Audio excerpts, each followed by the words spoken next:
حضرت سلیمان علیہ السلام نے ملکہ بلقیس سے نکاح کرنا چاہا، لیکن ملکہ بلقیس کی والدہ ایک جنیہ تھی۔ اسی ملکہ بلقیس کی پنڈلی گھوڑے جیسی تھی۔ جب ملکہ حضرت سلیمان علیہ السلام کی سلطنت میں آئی تو حضرت سلیمان علیہ السلام نے دیکھنا چاہا کہ ان کی پنڈلی جانور جیسی۔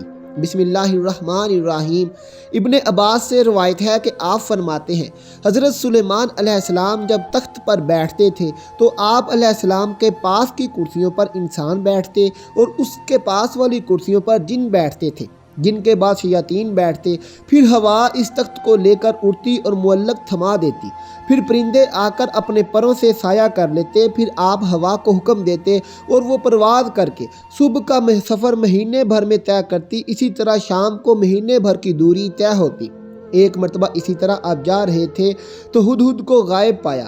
بڑے ناراض ہوئے اور فرمایا، چند گھنٹے میں مجھے نظر نہیں پڑتا، یا سچی مچی میں غیر حاضر ہے۔ اگر واقعی وہ غیر حاضر ہے تو میں اسے سخت سزا دوں گا، بلکہ ذبح ہی کر دوں گا۔ ہاں، یہ اور بات ہے کہ وہ اپنی غیر حاضری کی کوئی معقول وجہ بیان کر دے۔ ایسے موقع پر آپ پرندوں کے پر نچوا کر زمین پر ڈلوا دیتے تھے اور کیڑے مکوڑے انہیں کھا جاتے۔ اتنے میں اچانک ہدہد آ گیا۔ پرندوں نے کہا کہ آج تیری خیر نہیں، بادشاہ سلامت تیری سزا طے کر چکے ہیں۔ اس نے کہا، یہ بتاؤ کہ ان کے الفاظ کیا تھے؟ انہوں نے بیان کیے تو ہدہد خوش ہو کر کہنے لگا کہ پھر میں بچ جاؤں گا۔ چنانچہ ہدہد حضرت سلیمان علیہ السلام کے دربار میں پیش ہوا اور کہنے لگا، اے اللہ کے نبی، میں ایک ایسی خبر لے کر آیا ہوں جو آپ کے پاس بھی نہیں ہے۔ میں عرب سے آ رہا ہوں اور پختہ یقینی سے خبر لایا ہوں۔ اس کی بادشاہی ایک عورت کو میں نے کرتے ہوئے پایا۔ اس کے وزیر اور مشیر 312 شخص ہیں اور ان میں سے ہر شخص کے ماتحت 12,000 کی جمعیت ہے۔ اس کی اس زمین کا نام مادب ہے، یہ صفا سے 3 میل کے فاصلے پر ہے۔ دنیاوی ہر قسم کی ضرورت اسے مہیا ہے۔ اس کا نہایت شاندار قسم کا تخت ہے جس پر وہ جلوہ فرما ہوتی ہے، سونے سے تندہ ہوا، اور یہ 80 ہاتھ اونچا اور 40 ہاتھ چوڑا ہے، اور 600 عورتیں ہر وقت اس کی خدمت میں کمر بستہ رہتی ہیں۔ اس کا دیوان خاص ہے جس میں تخت ہے، بہت بڑا محل ہے، بلند و بالا اور کشادہ، سب لوگ آفتاب پرست ہیں، خدا پرست کوئی نہیں۔ ملکہ کا نام بلقیس بنت شرحمیل ہے۔ اس کا دادا پورے یمن کا بادشاہ عظیم تھا، جس کی اولاد میں 40 لڑکے پیدا ہوئے جو سب کے سب بادشاہ بنے۔ اس کے والد نے ایک جنیہ عورت سے نکاح کر لیا تھا، اس کے بدن سے بلقیس پیدا ہوئی۔ جنیہ سے نکاح کے مختلف وجوہات بیان کی گئی ہیں۔ ایک یہ کہ اپنی حکومت اور سلطنت کے غرور والے لوگوں سے کہتا کہ تم میں میرے کوئی لائق نہیں۔ اس کا نتیجہ یہ ہوا کہ لوگوں نے اس کا نکاح ایک جنیہ سے کروا دیا۔ سلیمان علیہ السلام ہدہد کا ملکہ بلقیس اور اس کی قوم کے متعلق بیان سن کر کہنے لگے کہ مجھے یہ معلوم کرنا ہوگا کہ تو سچ کہہ رہا ہے کہ جھوٹ بول رہا ہے۔ میرے اس خط کو لے جا کر ملکہ بلقیس کو دے دے اور پھر ان کے پاس سے ہٹ کر دے کہ وہ کیا جواب دیتی ہے۔ ہدہد اس خط کو اپنی چونچ میں دبا کے ملکہ بلقیس کے محل میں پہنچ گیا۔ ملکہ اس وقت خلوت کے خانہ میں تھی۔ ہدہد نے نہایت خاموشی اور احتیاط کے ساتھ خط اس کے سامنے اس طرح ڈالا کہ وہ جان نہ پائی کہ ہدہد کہاں سے آیا۔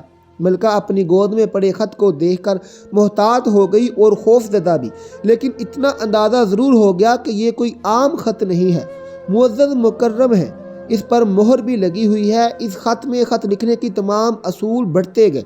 خط لکھنے کے لیے پہلی شرط یہ ہوتی ہے کہ خط کا آغاز ہی اس طرح ہو کہ خط لکھنے والے کا نام، پتہ، مکتوب الہی کے علم میں آ جائے کہ کس نے خط لکھا ہے۔ ایک اہم بات کہ خط کا آغاز اللہ تعالیٰ کے پاک اور بابرکت نام سے کیا جائے۔ کہا جاتا ہے کہ حضرت سلیمان علیہ السلام سے پہلے کسی نے خط میں بسم اللہ الرحمن الرحیم نہیں لکھی۔ حضرت ابو ہریرہ رضی اللہ تعالیٰ عنہ فرماتے ہیں کہ ایک مرتبہ میں آپ صلی اللہ علیہ وسلم کے ہمراہ جا رہا تھا۔ آپ صلی اللہ علیہ وسلم نے فرمایا، میں ایک ایسی آیت جانتا ہوں جو مجھ سے پہلے سلیمان داؤد علیہ السلام کی بات نبی پر نہیں اتری۔ میں نے استغفار کیا، وہ کون سی آیت ہے؟ آپ نے فرمایا، بسم اللہ الرحمن الرحیم۔ مختصر لیکن بلیغ انداز میں تحریر کیا گیا تھا۔ خط سے شاہانہ انداز ہی نہیں، پیغمبرانہ شان بھی ظاہر ہوتی تھی۔ بسم اللہ سے ابتدا اس امر کی طرف اشارہ تھا کہ سرکشی چھوڑ کر ایک اللہ کی عبادت کرو۔ یہ کیسی بادشاہی کا نہیں بلکہ پیغمبر کا دعوت نامہ ہے۔ ایک اللہ کی عبادت کرو۔ ملکہ عقل مند تھی، معاملات کو کس طرح طے کیا جائے بخوبی جانتی تھی۔ وہ بااختیار بھی تھی، اس کا فیصلہ اس کے اہل دربار کے لیے رد کرنا ممکن نہ تھا، پھر بھی اس نے مصلحتاً اپنا فیصلہ سنانے کی بجائے اہل دربار سے مشورہ ضروری جانا۔ چنانچہ اپنے تمام سرداروں کو دربار میں حاضر ہونے کا حکم دیا اور کہا کہ اس سرداری میں میری طرف ایک بہت ہی اہم اور وقت والا خط ڈالا گیا ہے، جس میں مسلمان ہونے اور تابع فرمان بننے کی دعوت دی گئی ہے۔ تم سب جانتے ہو کہ میں کوئی فیصلہ تمہارے بغیر نہیں کرتی، رائے دو کہ ہمیں کیا کرنا چاہیے۔ تمام اہل دربار نے جواب دیا، ہمارے پاس طاقت و قوت کی کمی نہیں، اسلحہ اور سامان ہرپی و وافر مقدار میں موجود ہے، ہم بہادر و شجاعت بھی ہیں، میدان جنگ میں نہایت جرأت و مردی کے ساتھ لڑتے ہیں، اس لیے ہمیں خوفزدہ ہونے کی اور جھکنے کی ضرورت نہیں، ہماری طاقت مسلم ہے، ہم ہر قسم کے مقابلے کے لیے تیار ہیں، آپ حکم ہو ہم آپ کے فرما بردار ہیں۔ ملکہ بلقیس خود سے اندازہ کر چکی تھی کہ حضرت سلیمان علیہ السلام کے سامنے اس لشکر کی کوئی حیثیت نہیں، اگر جنگ کی نوبت آئی تو تباہی و بربادی کے سوا کچھ ہاتھ نہ آئے گا۔ اس نے اپنے سرداروں سے کہا، جب بیرونی حملہ آور کسی بستی پر حملہ کرتے ہیں تو اسے اجاڑ کر رکھ دیتے ہیں، وہاں کے باعزت لوگوں کو ذلیل کرتے ہیں، اپنا رعب و دبدبہ اور شان و شوکت قائم کرنے کے لیے ہر تدبیر کی جاتی ہے، قتل و غارت گری کی انتہا کر دی جاتی ہے، کھیتیاں جلا دی جاتی ہیں، گرویان کر دیے جاتے ہیں، رایا کو مفلوج کر دیا جاتا ہے، سپاہیوں کو قیدی بنا لیا جاتا ہے۔ کیوں نہ کوشش کی جائے کہ اس عمل سے بچا جائے۔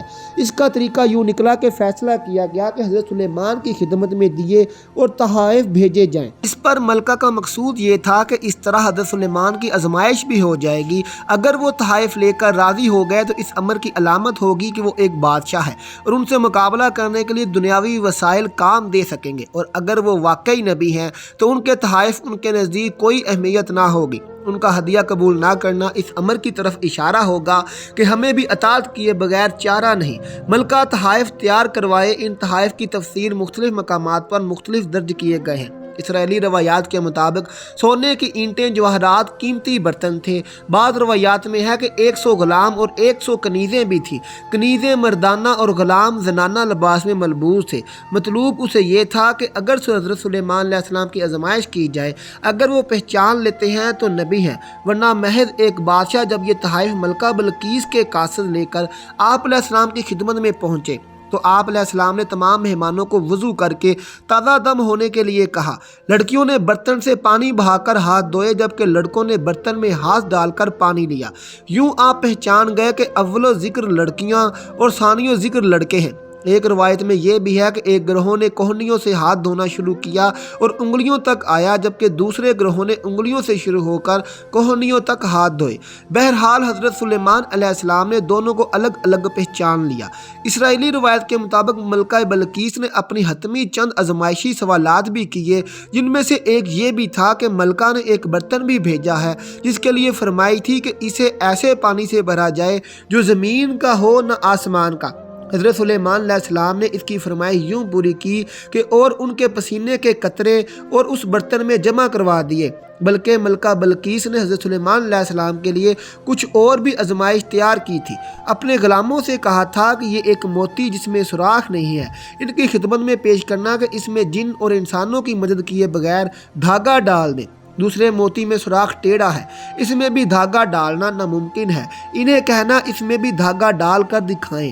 اگر وہ ان سالوں کو احمقانہ یا ناممکن سمجھ کر غصے میں آ گیا تو وہ ایک عام بادشاہ ہے، اگر اس کا رویہ محتمل اور خوشگوار رہا تو جان لینا کہ وہ معمولی بادشاہ نہیں بلکہ نبی ہیں۔ پھر اس کی بات توجہ سے سننا۔ قاصد حاضر ہوا، آپ نے ڈبیا طلب کی۔ اس نے کہا، کھولنے سے پہلے بتائیے اس میں کیا ہے۔ حضرت جبرائیل علیہ السلام نے مدد کی۔ آپ علیہ السلام نے فرمایا، ایک موتی بغیر سوراخ کے اور ایک موتی ٹیڑھے سوراخ والا، ان دونوں میں دھاگا ڈال دو۔ آپ اپنے درباریوں سے فرمایا، موتی میں سوراخ کون کرے گا؟ دیمک نے کام اپنے ذمہ لیا، اپنے منہ میں ایک بال لیا اور موتی میں ایک سرے سے داخل ہو کر دوسرے سرے سے نکل آیا۔ آپ علیہ السلام نے دیمک سے خوش ہو کر فرمایا تمہیں کوئی حاجت ہو تو بیان کرو۔ اس نے کہا اے نبی علیہ السلام میرا رزق درختوں میں کر دیں۔ آپ علیہ السلام نے اس کی فرمائش پوری کی۔ پھر آپ نے ٹیڑھے سوراخ والے موتی کو سامنے رکھا اور کہا اس میں دھاگا کون ڈالے گا؟ سفید کیڑے نے بڑھ کر کہا یہ کام میں کروں گا۔ اس نے دھاگا اپنے منہ میں لیا اور ایک طرف سے جا کر دوسری طرف سے نکل آیا۔ آپ علیہ السلام نے اس کیڑے سے اس کی حاجت پوچھی۔ اس نے کہا اے نبی، اے اللہ کے پیارے نبی، میرا رزق پھلوں میں رکھ دو۔ اس کی فرمائش بھی رہتی دنیا تک پوری کر دی گئی۔ قاصد تو اس سے پہلے ہی آپ سے مروب ہو چکے تھے۔ جب حضرت سلیمان علیہ السلام نے قاصدوں کے استقبال کے لیے دربار سے کوئی 30 میل کی مسافت میں سونے چاندی کی اینٹوں کے فرش بنانے کا حکم دیا، راستے میں دونوں طرف عجیب الخلقت جانوروں کو کھڑا کر کے دیا اور دربار کو بھی اثر نو ترتیب دیا۔ اپنے تخت کے دائیں بائیں 4000 سونے کی کرسیاں ایک طرف، علماء اور دانشوروں کے لیے دوسری جانب، وزراء اور امال سلطنت کے لیے بچھا دی گئی۔ چنانچہ جب قاصد آئے تو انہوں نے سونے کی اینٹوں پر جانوروں کو کھڑا دیکھا۔ آگے آگے تیمروں کی قطاریں تھیں، پھر جنات کی صفیں تھیں اور رستے میں ہی حیرت زدہ ہو گئے تھے۔ دربار میں پہنچے تو وہاں کی شان و شوکت دیکھ کر دنگ رہ گئے۔ جب حضرت سلیمان علیہ السلام سے ملاقات ہوئی تو شاہانہ بادشاہ ہونے کے باوجود آپ علیہ السلام خندہ پیشانی سے پیش آئے۔ قاصدوں نے پیش قیمت تحائف نظر کیے تو آپ علیہ السلام نے فرمایا کیا تم نہیں دیکھ رہے کہ اللہ تعالیٰ نے مجھے ہر چیز سے نوازا ہے؟ یہ مال و دولت میرے لیے بے معنی ہے تو مجھے یہ بے وقت اور معمولی تحائف دے رہے ہو، جبکہ اللہ تعالیٰ نے مجھے نبوت سے سرفراز کیا ہے، پھر جنوں پرندوں اور ہواؤں کو میرے لیے مسخر کیا۔ میری بادشاہت کی شان و شوکت تم دیکھ ہی رہے ہو۔ اس دنیاوی ساز و سامان کی میرے نزدیک کوئی حیثیت نہیں۔ تم اپنے یہ تحائف واپس لے جاؤ اور ایک خطرناک انجام کا انتظار کرو۔ میں انسانوں کی ہی نہیں بلکہ جنوں اور پرندوں کی فوج لے کر حملہ آور ہوں گا جن کا تم مقابلہ نہ کر پاؤ گے۔ تم اپنے ہدیے پر فخر کرو اور اسے اپنے ہمراہ لے کر لوٹ جاؤ۔ قاصد حیران و پریشان ہو کر واپس ہوا۔ حضرت سلیمان علیہ السلام کے دربار کے احوال کے علاوہ ان کے اعلان جنگ بھی ملکہ کو سنایا۔ ملکہ جان گئی کہ وہ بادشاہ کے علاوہ نبی بھی ہیں اور اللہ کے نبی اور رسول سے لڑنا گویا اللہ سے مقابلہ کرنا ہے جس کی جرت ہم میں نہیں۔ ملکہ نے حضرت سلیمان علیہ السلام کے دربار میں حاضری دینے کا فیصلہ کیا۔ کہا جاتا ہے کہ اس نے 12,000 سردار منتخب کیے جن کے تحت 1 لاکھ سپاہی تھے۔